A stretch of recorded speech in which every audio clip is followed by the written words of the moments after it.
Qatar ने 8 retired Indian navy officers को court में फांसी की सजा सुना दी। उन्हें नेवी ऑफिसर्स पर आरोप है कि उन्होंने कतर की जासूसी कर दूसरे देशों तक इसकी जानकारी पहुंचाई। भारत के 8 पूर्व नौसैनिकों को मौत की सजा सुनाई। और इसी फैसले के बीच भारत सरकार से अपील की जा रही है कि वो इन ऑफिसर्स को छुड़ाने की हर मुमकिन कोशिश करे। देखो दोस्तों, आपको एक इम्पोर्टेंट बात बता दें कि कतर भारत के साथ किसी भी तरह की मनमानी नहीं कर सकता, क्योंकि कतर अगर ये कदम उठाता है तो कतर की इकोनॉमी को बहुत तगड़ा झटका लग सकता है। तो भारत के पास ऐसा क्या है जिस वजह से कतर ये गलत कदम नहीं उठाएगा? तो आइए जानते हैं आज की इस वीडियो में। एक कतरी कोर्ट ने सजाए मौत सुना दी। अपने उन सैनिकों को जो कि कतर के अंदर सजाए मौत की सजा प्राप्त कर चुके हैं। केस क्या था? ये लोग गए काम करने के लिए। कतर का कानून ये कहता है जिनका एग्जीक्यूशन कभी भी हो सकता है। We were praising each other.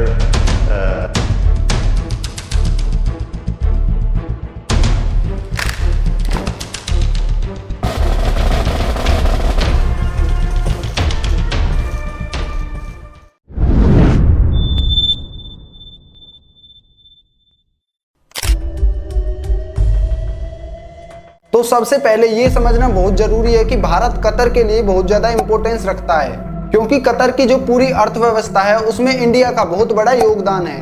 Qatar से भारत बाकी देशों के मुकाबले भारी मात्रा में गैस खरीदता है, लेकिन अगर इस नौसैनिक वाले विवाद से भारत और कतर के बीच के रिश्ते खराब हुए तो भारत भी कई बड़े कदम उठा सकता है और शायद क्या पता आने वाले कई सालों तक कतर इसकी पूरी भरपाई ना कर पाए। कि अगर भारत और कतर के रिश्ते बिगड़ते हैं तो कतर का जो एक इंफ्रास्ट्रक्चर है उस पर भी एक गहरा प्रभाव पड़ेगा, क्योंकि भारत से बहुत सारे मजदूर कतर में काम करने के लिए जाते हैं। ऐसे में ये कहना गलत नहीं होगा कि कतर का जो इंफ्रास्ट्रक्चर का विकास हो रहा है उसमें एक बड़ा योगदान भारतीय लोगों का भी है। और ऐसे में अगर भारत और कतर के रिश्ते खराब होते हैं तो भारत अपने सभी नागरिकों को वापस बुला सकता है, तो इसी वजह से कतर के इंफ्रास्ट्रक्चर पर भी भारी प्रभाव पड़ेगा। और इसी बीच कुछ दिनों पहले भारत के विदेश मंत्री एस जयशंकर ने इन 8 रिटायर्ड नेवी ऑफिसर्स की फांसी रद्द कराने की बात की है और कहा है कि इन्हें सही सलामत इंडिया वापस लाया जाएगा। विदेश मंत्री एस जयशंकर ने इन 8 ऑफिसर्स के घर वालों से भी एक मीटिंग रखी।